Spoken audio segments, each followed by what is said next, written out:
Monsieur le Président, chers maîtres, chers confrères, nous souhaiterions partager avec vous l'utilisation d'un dispositif simple et économique permettant l'accès à l'imagerie sans contact, le Leapmotion.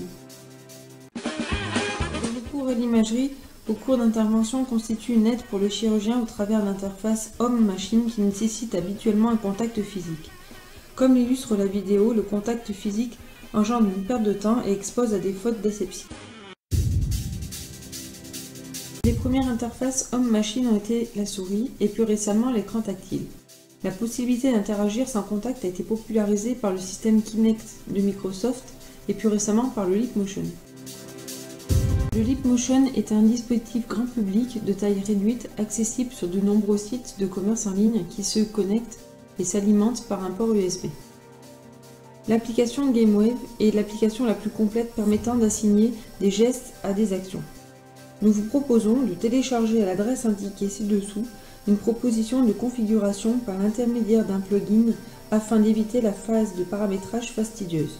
Le Leapmotion reconnaît avec précision les mouvements des doigts et fonctionne par l'intermédiaire de 3 émetteurs infrarouges couplés à 2 caméras infrarouges. Il peut être installé dans le champ opératoire dans une housse stérile transparente d'endoscopie. La configuration de GameWave telle que nous vous la proposons permet d'attribuer un geste à chacune des fonctions utilisées classiquement avec la souris, à savoir simple clic gauche enfoncé, double clic gauche, simple clic droit, double clic droit. Le logiciel d'imagerie Carestream utilisé au sein de notre établissement se prête bien à la configuration proposée par la présence de gros boutons d'action. Voici maintenant un exemple de contrôle du logiciel Carestream par l'intermédiaire du Leapmotion. Les deux mains sont placées, paume vers le dispositif, une vingtaine de centimètres au-dessus.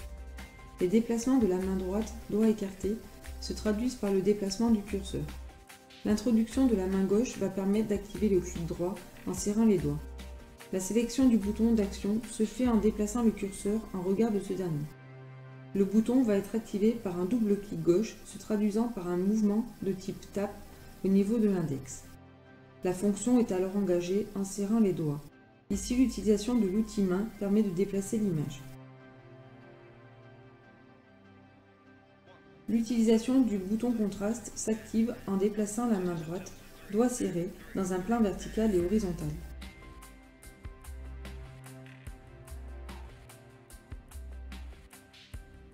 La sélection de la fonction loop se fait par un mouvement de l'index et s'engage en serrant les doigts. Les déplacements verticaux de la main se traduisent par des modifications de taille de l'image. On va ensuite sélectionner la fonction flèche, puis réaliser un double clic sur l'image pour passer en affichage multi-image. On sélectionne la reconstruction tridimensionnelle par un double clic.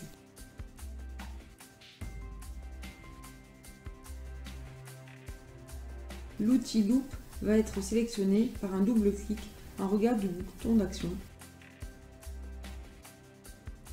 On serre alors les doigts, le curseur en dehors de l'image et les mouvements verticaux de la main permettent de modifier la taille de l'image.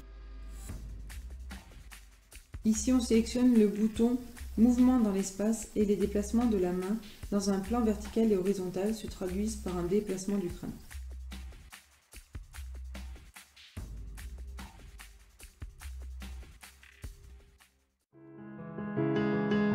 Cette vidéo illustre la précision du dispositif qui distingue la main gauche et la main droite et reproduit avec fidélité les mouvements isolés de chacun des 10 doigts et des poignets.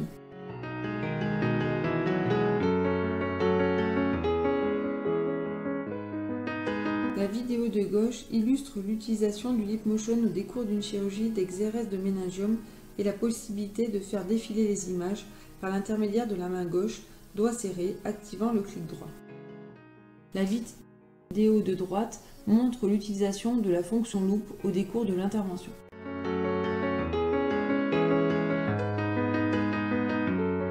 Tout comme le permet l'utilisation d'une souris, il est tout à fait possible de réaliser des mesures.